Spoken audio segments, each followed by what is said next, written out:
आपण बघत आहात DPA न्यूज मराठी, शोध सत्य बातमीचा। शिंदखेड राजा तालुक्यातील अनेक गावांमध्ये झाली गारपीट, शेतमालाचे मोठे नुकसान। लोकजागर परिवाराचे विश्वस्त प्रवीण गीते यांनी शेतकऱ्यांच्या पाठीशी उभे राहण्याची लोकप्रतिनिधीला केले आवाहन। शिंदखेड राजा तालुक्यातील निमगाव, वायाळ, वाघजाई, विझोरा, साटेगाव, दुसरबीड, राहेरी बुद्रुक, तढेगाव, मलकापूर, पांगरा, किनगाव राजा, हिवरखेड, पूर्णा सह ठिकठिकाणी वादळी वाऱ्यासह गारांचा पाऊस झाल्यामुळे शेतीचे मोठ्या प्रमाणात नुकसान झाले।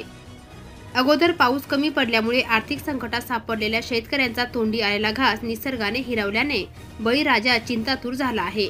हवामान खात्याने वर्तवलेल्या अंदाजानुसार आज दिनांक 26 फेब्रुवारी रोजी शिंदखेड राजा तालुक्यातील अनेक गावांमध्ये वादळी वाऱ्यासह जोरदार गारांचा पाऊस पडल्याने शेतकऱ्यांचे रब्बी हंगामातील पिकांचे मोठ्या प्रमाणात नुकसान झाले आहे।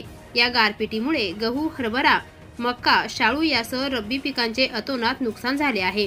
तसेच या परिसरातील शेतकऱ्यांनी भेंडी, टोमॅटो व मिरचीचे शेडनेट वादळी वाऱ्याने उमळून पडल्याने बीजोत्पादनांचे मोठ्या प्रमाणात नुकसान झाले आहे। तालुक्यात अचानक पडलेल्या पावसामुळे अनेक ठिकाणी रस्त्यावर झाडे उन्मळून पडली।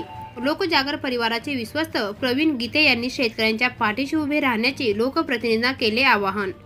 खरं म्हणजे काल रात्री प्रचंड अशी गारपीट आमच्या भागामध्ये झाली। खास करून दुसरबीड परिसरामध्ये गारपिटीचं प्रमाण फार मोठ्या प्रमाणात आहे। खरं म्हणजे मागच्या या सगळ्या वर्षभराच्या कालखंडामध्ये आम्ही सगळी शेती मातीची आणि शेतकऱ्याची अवस्था त्या ठिकाणी बघतोय। अत्यंत भयानक आणि विदारक असं चित्र आहे।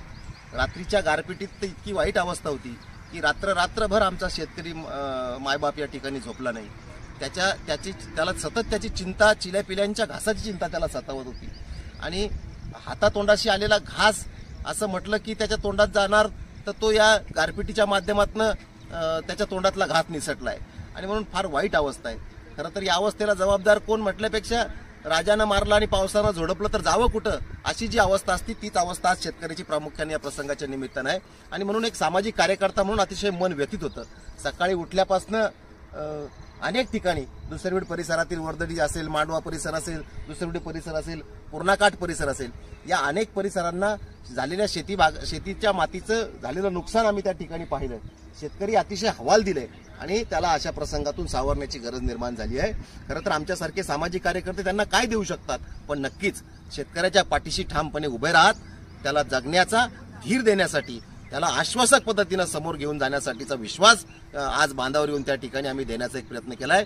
या प्रसंगाच्या निमित्तानं शेती मातीशी राबणाऱ्या, त्याचबरोबर शेती प्रश्नाशी भाष्य करणाऱ्या सगळ्या लोकप्रतिनिधींना, सगळ्या पक्षाच्या कार्यकर्त्यांना आणि सरकारला माझं आव्हान आहे, माझी विनंती आहे की या ढासळलेल्या अवस्थेत आणि गारपीटग्रस्त शेतकऱ्याच्या पाठीशी ठामपणे आपल्या पक्षीय माध्यमातून आपली भूमिका शासन दरबारी आपण मांडली पाहिजे आणि शेतकऱ्याला जास्तीत जास्त प्रमाणात मदत कशी उपलब्ध करून देता येईल आणि त्याच्या पाठीशी कसं उभं राहता येईल अशी एक भूमिका प्रसंगाच्या निमित्तानं घेतली पाहिजे।